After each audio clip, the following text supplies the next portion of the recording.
Hello, boys and girls. How are you today? Let's start our English lesson. Our theme is animals with backbones. Омыртқалы жануарлар. Біз бүгін омыртқалы жануарлар туралы әңгімелейтін боламыз. Окей. Vertebrate. Мынау бізде vertebrate, яғни омыртқалы. Vertebrates are animals that have a backbone inside their body. Яғни, омыртқалы жануарлар бұл денелерінің ішінде омыртқасы бар жануарлар. It can be reptiles, mammals, birds, fish, and amphibians. Okay, open your student's book on page 22. Өзіміздің студент кітабымыздың, оқушы кітабымыздың 22-ші бетін ашайық. Okay, read this text. The first is about birds. Birds have got 2 legs, 2 wings, and feathers on their bodies. Most birds can fly, but some birds, like penguins, can't. Baby chicks are born or hatch from eggs. Қане бірге аударайық. Құстардың 2 аяғы, қанаты мен қауырсындары бар. Яғни құстардың денесінде 2 аяғы, 2 қанаты және қауырсындары бар. Көптеген құстар ұша алады, бірақ пингвин сияқты құс ол ұша алмайды. Балапандар, яғни құстардың балапандары жұмыртқаның ішінде дүниеге келеді. Жұмыртқадан жарылып пайда болады. Okay, next. It's about fish. All fish live in water and use gills to breathe. Fish haven't got arms or legs, but they have got fins for swimming. They have got scales on their bodies. All baby fish are born from eggs.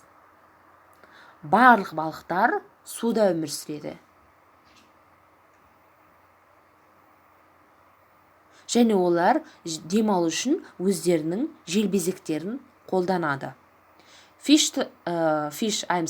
Балықтардың қолы мен аяғы жоқ. Бірақ олардың жүзуге арналған дене мүшесі бар. Қанаттары, немесе. Окей.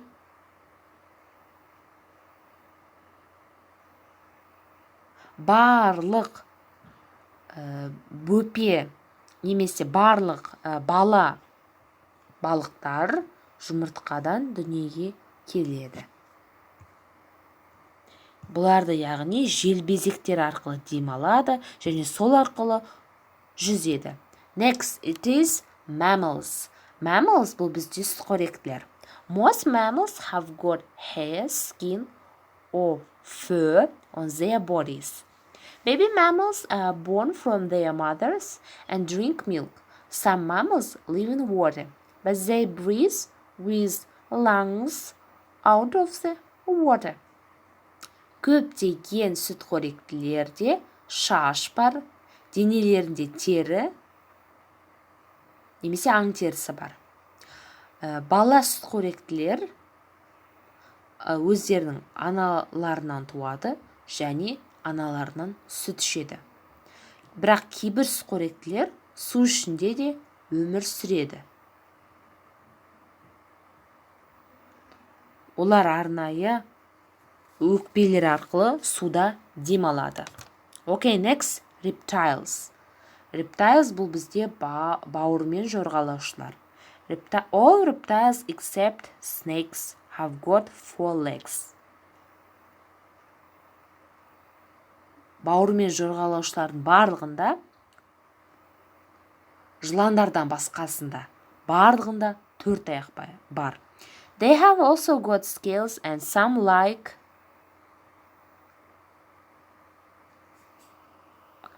chameleons can change color. Baby reptiles are born from eggs. Окей. Барлық бауырмен жорғалаушыларда жыланнан басқасында 4 аяқ бар. Олар сонымен қатар солардың ішінде хамелеондар өздерінің түсін ауыстыра алады. Бала бауырмен жорғалаушылар жұмыртқадан дүниеге келеді. Next, amphibians. Baby frogs or tadpoles are born in water from eggs and breathe with the gills. Adult amphibians have got lungs, and they can live on land or in water. They have got smooth skin. Бала бақа және кішкентай бақалар суда жұмыртқадан дүниеге келеді және олар желбезектер арқылы дем алады. Ересек amphibians бұл бізде балалар қосмекенділер. Ересек қосмекенділердің өкпелері бар. Олар құрлықта да, суда да өмір сүре алады. Олардың терісі тегіс. Яғни бізде қосмекенділерде өте тамаша, олар суда да, құрлықта да өмір сүре береді. Okay, so your home task, you should do this task exercise 3 on page 22. Балалар, өздерінің students book осы кітаптағы 22-ші беттегі 3-ші тапсырманы орындаймыз. Яғни, you should read again this text, write the correct. Мұнда балалар 8 сөйлемді, яғни толықтырамыз. They can usually fly. Бұл не бізде? Құстар. Қалғандарын оқып шығып, мәтінді оқып шығып, бұлардың қай түрі екенін табамыз. Okay, goodbye.